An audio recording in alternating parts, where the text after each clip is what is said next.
opportunity to be here today. I'm Jeff Thayer. I'm one of the attorneys at Gaddy Law Firm, Jennings, my partners.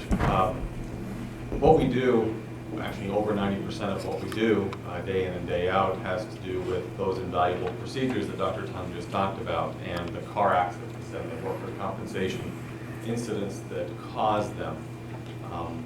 Could you speak up a little bit? We can't hear you. It's very hard to hear. How's that? No. Oh.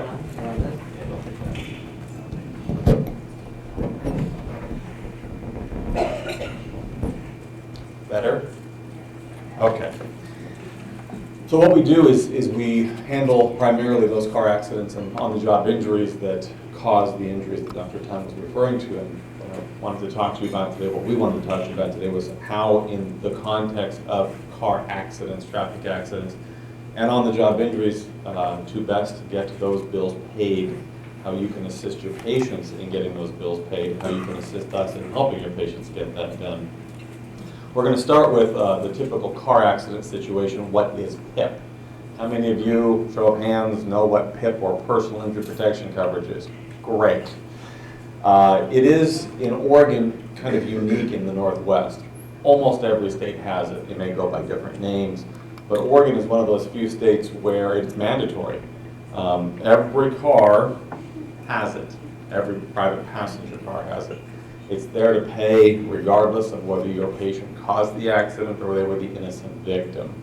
It's mandatory on every four-wheeled private passenger motor vehicle in this state, and it has a mandatory minimum on all policies of $15,000 or 1 year of coverage, 1 year from the date of the accident, whichever comes first. Unfortunately, some of those significant orthopedic injury situations that you run into, that we also run into, involve motorcycles because we have less protected riders there. It is not mandatory in Oregon under the statutes. Very few people have it, and those that do have it are going to have lesser limits, which may or may not cover all the procedures that they're going to require. Moreover, we're seeing an increasing number, particularly in the metropolitan area, of individuals who don't own cars, don't have driver's licenses, ride public transportation, or, as the growing trend seems to be, some sort of ride-sharing service. Not all those ride-sharing services are going to have coverage. Some of them do. Certainly TriMet buses do not. There is no PIP coverage if you're injured on a TriMet bus. Taxi cabs, Max trains, buses, and perhaps Uber-type vehicles may or may not have the coverage. PIP coverage is governed by Chapter 742 of the Oregon Revised Statutes, and as I said a moment ago, it's going to provide at a bare minimum your patients $15,000 in medical coverage or 1 year from the date of the accident, whichever comes first. There are individuals out there we run into on a rare occasion that have contracted for a very small amount of money to have $25,000, $50,000, or $100,000 in coverage. Even if they have contracted for more coverage and paid the premiums, their benefits are going to expire at the 1 year anniversary of the accident. So all bills must be incurred within that time frame.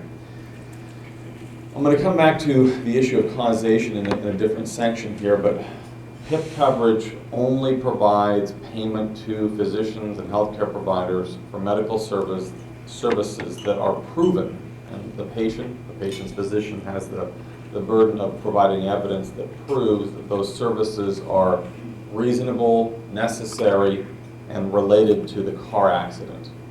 We'll talk about causation and the steps to prove causation in just a little while.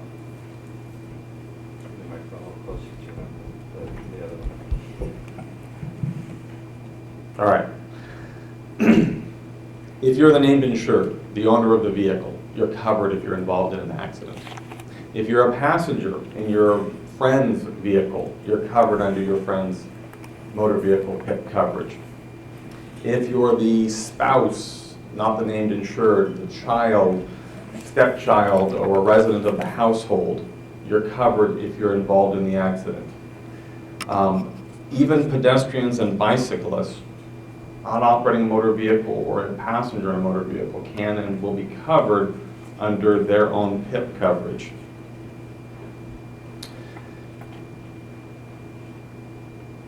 There is a growing issue with regard to car insurers investigating, doing sting operations, in fact, on certain doctors' offices and clinics. The statutes say in Oregon, if you're going to bill a car insurer, you have to charge them the lesser of what you charge the general public, including those that pay cash, and the amount allowed under the workers' compensation fee schedule. Because as of about 8-9 years ago, it's the workers' compensation fee schedule that dictates the reimbursement rates even on car insurance claims.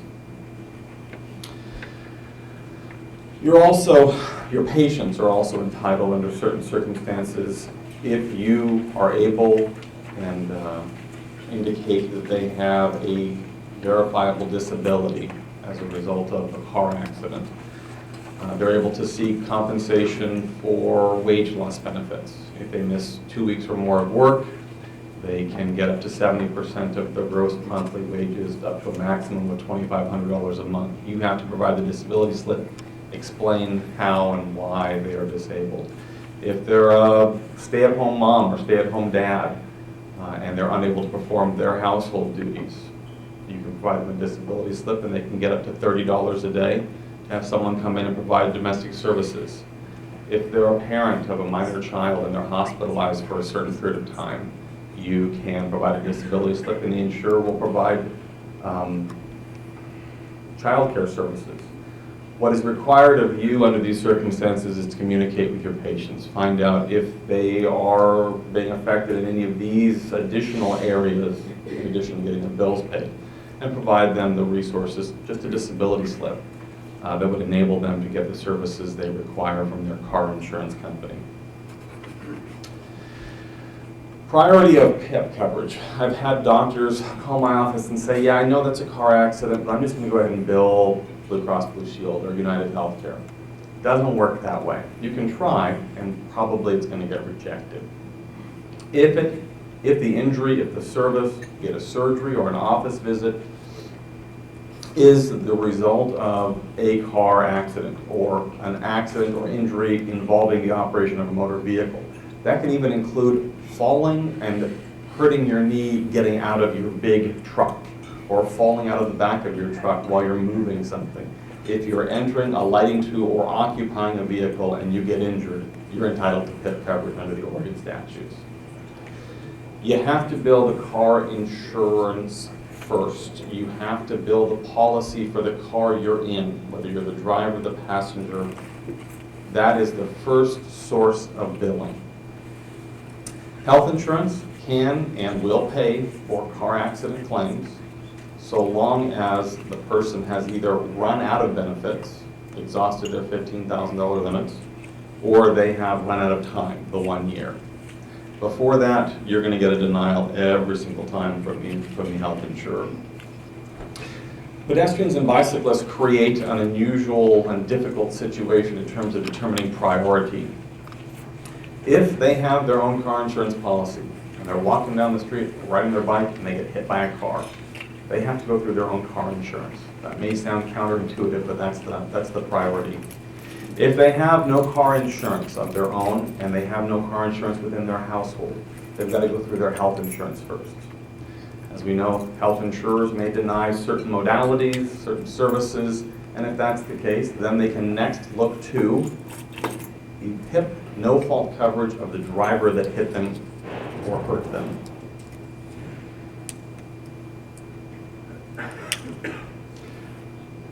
No, it shouldn't. However, they have to go in that order.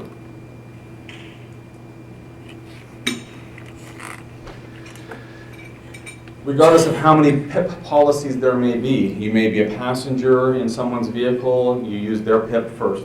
You exhaust their $15,000, you use your own PIP. You can stack multiple policies on top of each other.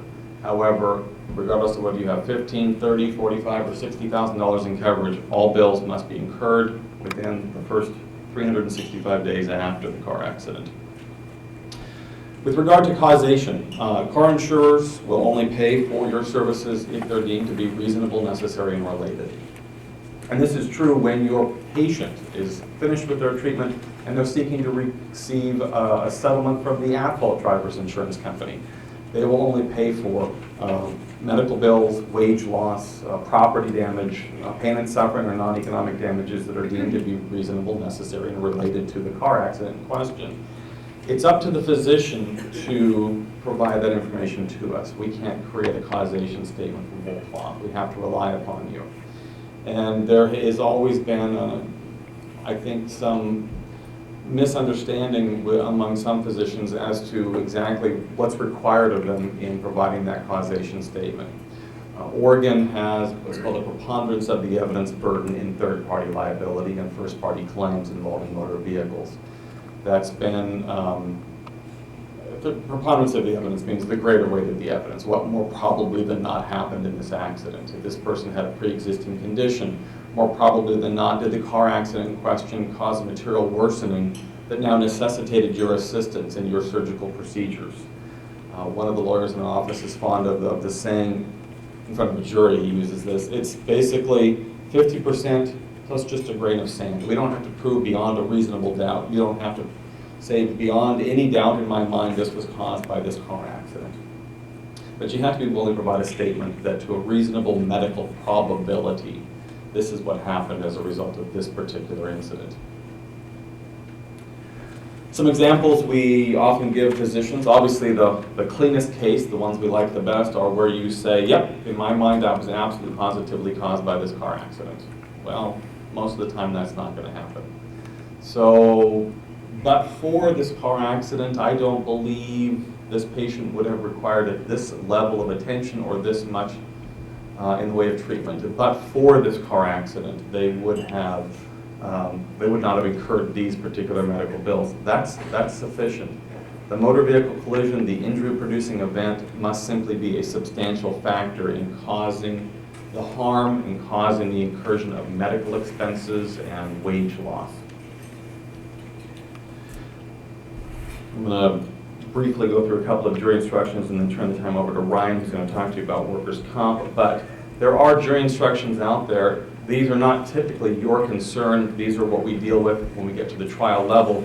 But you should be aware of them because they make your job and my job easier in getting these patients' medical bills paid.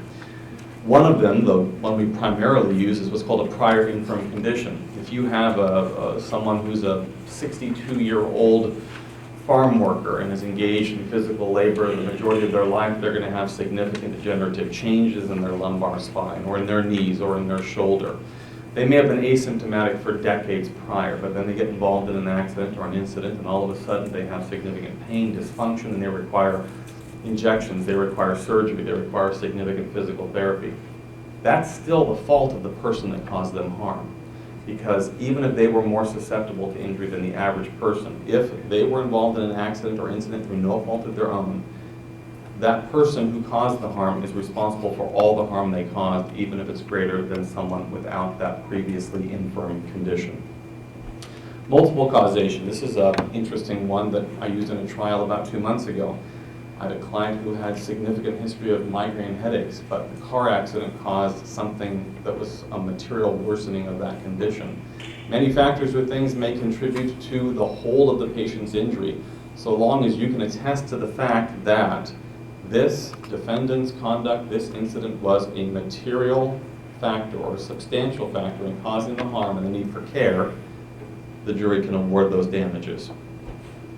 So long as you can provide a statement that to a reasonable medical probability the car accident caused the injury, you can build a PIP carrier. If you have any problems with that, you can seek resources from attorneys in the area who handle these types of claims. Just make sure that you're communicating with your patients and you're aware of what the priority of billing in their particular situations is going to be. Thank you.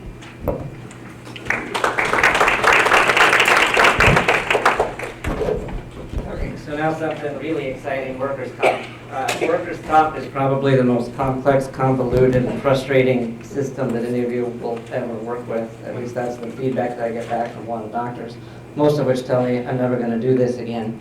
But the fact is that it's not as hard as it looks.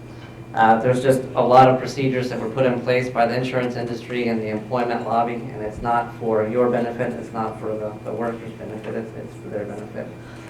Just initially, the worker has 90 days to file for a claim, and a lot of people think that they're going to be time barred if they don't do it within 90 days, but there's case law out there that says if they were on actual notice, you have a year. So actual notice does not have to be in writing. They can just tell their supervisor. I went to a hearing last year where it was a denied claim, and my only exhibit was the emergency room record that said that his supervisor, that he was driven there by his supervisor. And for some reason, he still denied that, and I had to go to a hearing on it. For occupational diseases, it's not a year from when the pain started necessarily. It's a year from when a doctor told them that they had an occupational disease,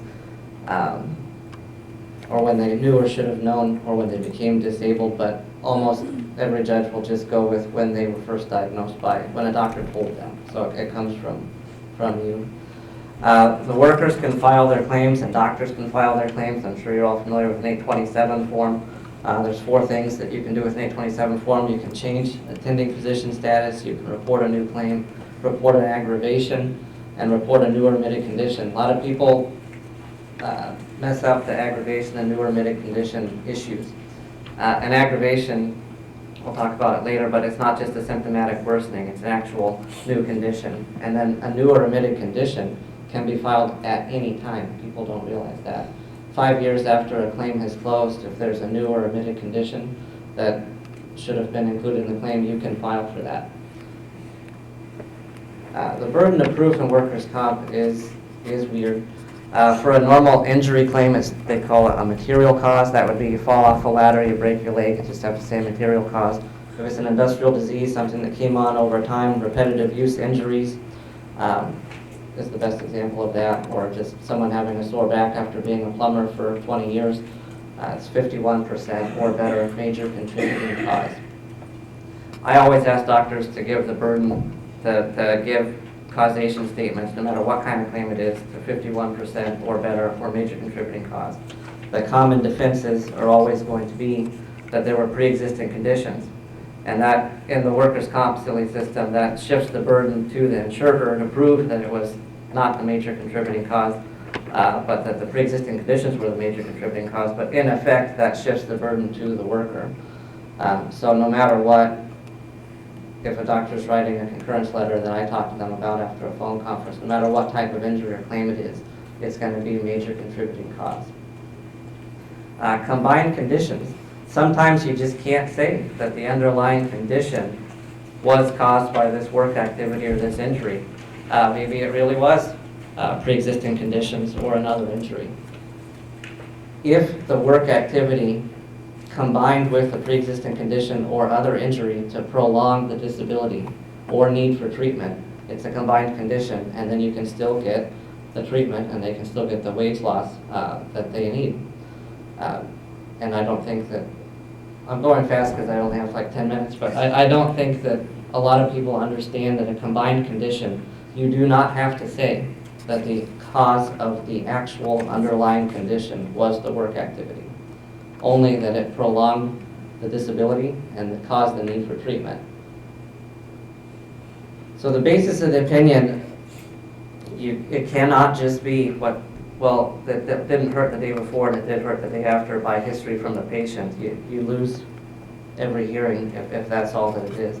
The history and mechanism of injury, of course, is important, but it must be, and the statements in the chart notes or operative report or in the concurrence letter that I get from doctors, it has to say that it was based on objective findings and medical evidence. So your clinical course with the patient, your review of prior medical records, diagnostic imaging, it has to be based on that and not just that the patient's history. So there's all sources of benefits, whether it's wage loss, permanent partial disability, bills and treatment, and courses of treatment that you might want to refer to, flow through, and have to be related to accepted conditions. It's important that insurers are smart. Somebody will have a lumbar, a herniated disc, L5S1 or something, and they will accept sprain strength, or they will accept contusion, because that affects the type and extent of treatment they will get, and that will limit what benefits the person will be entitled to later when the claim closes. So the accepted conditions when a claim closes determine what benefits the person will get in the future and what benefits they're entitled to at that time as far as permanent partial disability award. So the benefits that people can get, and this is very frustrating, a lot of times some of the first words out of my mouth with a new workers' comp client is, you're going to be underwhelmed by the system and you're not going to get something fair. Even if we win everything, you're not going to think it's fair, because that's just the truth. They're entitled to permanent partial disability, which is statutory. You actually have to use a calculator. You couldn't do it in your head. You have to download a program from the workers' comp division to determine what the permanent partial disability is, which is just based on what their rateable impairments when they're medically stationary is. A work disability payment when the claim closes based on what permanent work restrictions they have. Vocational assistance if they can't return to their employment, or they can't return to 85% of the money that they were making at the time of the work injury. So they can actually get retrained. Temporary total disability, that's the wage loss throughout the life of the claim. They're entitled, that's basically wage loss.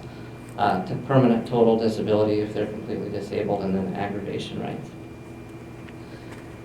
We already talked about new or remitted conditions, can be filed at any time. And aggravation, what that is a pathological worsening of the underlying accepted condition, where the new condition is the major contributing cause, or the new condition, the major contributing cause of the new condition was the accepted condition. So if a bulge, you diagnose something more minor now, it gets accepted, the claim closes, 3 years later, it's now a much worse condition, that's an aggravation, but it has to be a pathological worsening. If the person just has more pain and you need to do some sort of course of treatment, you don't have to reopen the claim. You get medical rights forever on accepted conditions. Consequential conditions, and this is something that a lot of people don't think about. If you have a person that hurt their hip and that gets accepted, and then because of the way that it changes their gait, or because of the example I put in here, if they have to use crutches and that ends up hurting their right shoulder, or later on, 5 years later, it hurts their other hip because of how they walk differently now, that can be a new or remitted condition right there. A condition that develops, and this is of course major contributing cause standard, as a result of the accepted condition. And that's actually all that you need to know about workers' comp in 10 minutes.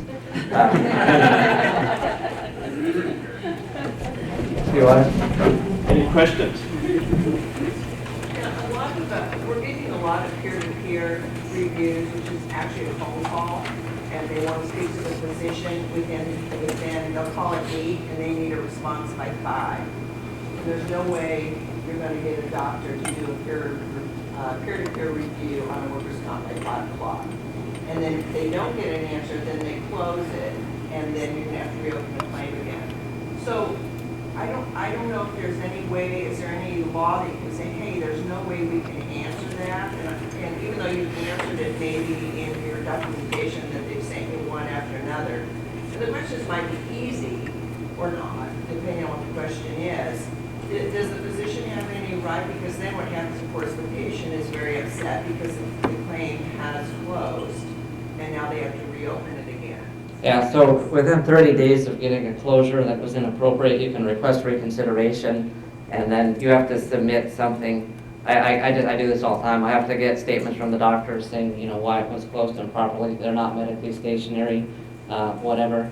And then at the same time, I also, basically the first thing I do when somebody comes to me, they don't hire me until, say for somebody who's already kind of shut them down or done something inappropriate. I just order a copy of the claims file. I read through it, I see what kind of craziness has gone on. I request reconsideration or a hearing. You can request a hearing on any matter at any time. If they're not paying the wage loss, I can request a hearing. If they won't perform some medical service, I can request a hearing. And situations like that where they administratively close them and it's just ridiculous, I actually get, I would say routinely, maybe 5 times a year, I can actually get penalties against the insurer. And there's a couple of hammers that you've got, but it happens so infrequently that they don't really care. But if I can act proactively or quickly, because all the time frames are either 30 or 60 days, and those go by a lot faster than a lot of workers think. There are things that we can do. I have a form letter that the patient can sign, and we can put additional conditions to be added and so forth. Is it better to use an 827 form for adding amended conditions? It can be anything. It can be anything. Theoretically, they're supposed to look at the records and they're supposed to take care of the claim. That you shouldn't even necessarily have to do that necessarily. But it can be a handwritten, scribbled note, and as long as it's delivered to the adjuster by, anybody can do it. A lawyer can do it, a doctor can do it. I usually just use their forms because more than in any other form of insurance, the workers' comp adjusters are like the blue pieces of paper go here and the red ones go here, and if a blue one gets in the red pile, they got to have a committee meeting to sort it out. But here's my problem. I've been told for years that a doctor cannot ask for a new condition to be accepted. The patient or his attorney can. No, Is that correct? The 827 form, which you can submit, is not just for changing attending physician, which is what most people, only thing they use it for. There's 3 other boxes. You can report the new claim if a lot of times employers won't do it. They are discouraging the worker from even filing a claim, but you can open it. Okay, so if I send the 827 form in, it's because the patient actually signs it that makes it official, doesn't it? Well, you can sign it too. Well, I have to sign it, but I guess what I'm saying is, a doctor in his report, and I mean, I write all the time, please accept herniated disc instead of lumbar strain. Yeah, so that's the thing. But they're not paying attention to that at all. They have to. Once they're on written notice of that request for acceptance, they have 60 days to, I mean, they ignore a lot of things, but theoretically, they have 60 days to accept They it. basically ignore it every time. Yeah. Is there a attending physician that requests it? That could be what it is. Almost everything needs to come through the attending physician. So If unless you're not the attending, you may not be able to do it. I think But I'm the attending on all my own patients. They still make you fill out the form. Yeah. You know, it's like you say, they need the red form. Yeah, they just don't know what to do with it, because it's not, if it's not X, Y, or Z, then it's nothing to them. Can you go into how we do some of these things as a consulting physician, how we do attending physicians, like if we need some changes or add conditions? So the question is what to do if you're a consulting physician instead of the attending physician. You just have to be in contact with, have a good working relationship with the attending physician and communicate well with the patient, and either get that information back to their lawyer or to their attending physician, or get the patient to actually figure it out. I mean, they can file all this stuff too. They shouldn't just ignore you, but there's no way of doing it other than getting on to people to follow up and do what they need to do. So fast reports back to the attending physician and being clear with the patient about what they're supposed to do. I mean, you can just have a bunch of 827 forms in your office, even if you're not the attending physician, and kind of lead the worker in the right direction. You know, check the box for new remitting condition, write in what the new remitting condition is, and say, sign and date here. That's what I do.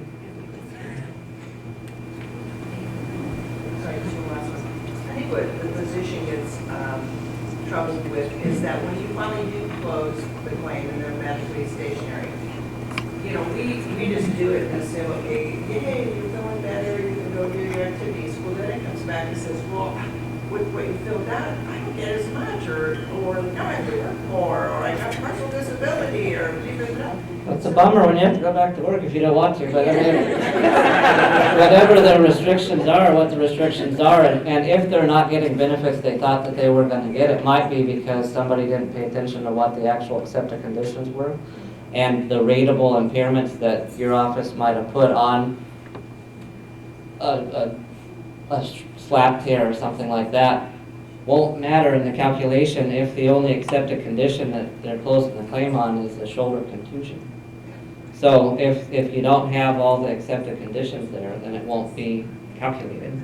So at that point, you can, even when the claim's closing, before it closes, you can, when you do a final exam or whatever you do, You can submit new or omitted conditions there. So otherwise, that could be what they're talking about. They thought they were gonna get some money or something, or vocational assistance, but because none of that is related to an accepted condition, they're not gonna get any benefits for it. I have one question. So, in the history of prison illness for personal injury, motor vehicle, and workers' comp, I've seen everything from this person was in a 1962 Chevy Nova and it was raining and they were hit from the right side at 82 miles an hour and all kinds of detail down to this 62-year-old was in a car accident. So what helps and what hurts as far as the legal side of the medical documentation of the injury, and how is it different in personal injury compared to motor vehicle? Well, I absolutely think that the more information you have, the better. You don't want to ever be caught. I mean, I look at things at the end of the day, who's going to be potentially deciding this? It's going to be an administrative law judge on workers' comp, or it's going to be a jury. And if it looks like you don't have all the information, you're basing your opinions at the end of the day basically off of what the patient told you, it's not going to be good enough. And if you go into, I mean, I take a lot more time and I'm going to be kind of irritated if you don't want to ever be caught not knowing something that might have been important or that somebody else might have thought was important. If you know about it, address it, say I know about it, I thought about it, I reviewed that information, and this is still my opinion. That means a whole lot more than, no, I didn't really know she had that, and that's still what I think though. But one of the things that you have to watch out for, because as, Can you swear? As orthopedic surgeons, you're probably not going to be the first physician that this patient saw for a car accident or for an on-the-job injury. Particularly with regard to car accidents, before you render that opinion or make that final assessment as to causation, it might be a good idea to get the ER records, the records from the primary care physician, the chiropractic physician if they saw one. Because, as Dr. Keenan just pointed out, some chart notes are very descriptive in terms of how the accident happened, the mechanism of injury. But you'd be surprised how often they tell the ER physician they got hit at 35 miles per hour from the back. They tell their primary care physician 27. Their chiropractor has it at 62 miles per hour. And all of a sudden they're telling you 85. At some point their credibility and the credibility of, at some level, one of the physicians becomes questionable. Well, and if there's something you don't know, that becomes more important than what you do know, unfortunately. And what you're going to be up against is people that do have complete records, and you're going to see a file review or an IME or something like that that's 17 pages long, that is extremely detailed, that seems to contemplate the whole universe of records that this person ever had. And then that's going to be up against the treating physician that kind of looks like it's a mile wide and an inch deep, and he's just saying repeating what the patient told to him. And that doesn't work. Is there anything I can put in the history of present illness that hurts that I shouldn't put in there that is a problem? Only things that might end up being inaccurate that you don't necessarily know. Like I potentially think that, like, speeds don't matter, but everybody always gets that wrong, because you're going to treat somebody based off of their exam findings and what's in the MRI and that kind of stuff. It doesn't matter if the car's going 25 miles an hour necessarily, but what kills a lot of things is you see a report, you think in your mind that, oh, this is a 50-mile-an-hour impact on a freeway or something. Yeah, this makes total sense. And then later you see the pictures of the car and it looks like I kicked it. The other thing that can be a killer is inaccurate prior medical history. So often, even as lawyers, we kind of gloss over. We know why you're here. We know what we're going to do for you. Let's focus on that. Whereas in terms of that causation statement, you got to spend a little more time with the patient, really delving into the prior medical history, because often all I see is non-contributory. You'd be surprised how often I meet with people and I say, have you ever hurt your back before? And they say no. And then I go, have you ever been to a physical therapist before? Oh yeah. Why? Oh, I slipped and But the more questions you ask, you get better answers. And if you just leave it at, because they're very syntactical maybe, or maybe they just don't remember until you jog their minds, or I don't know what it is.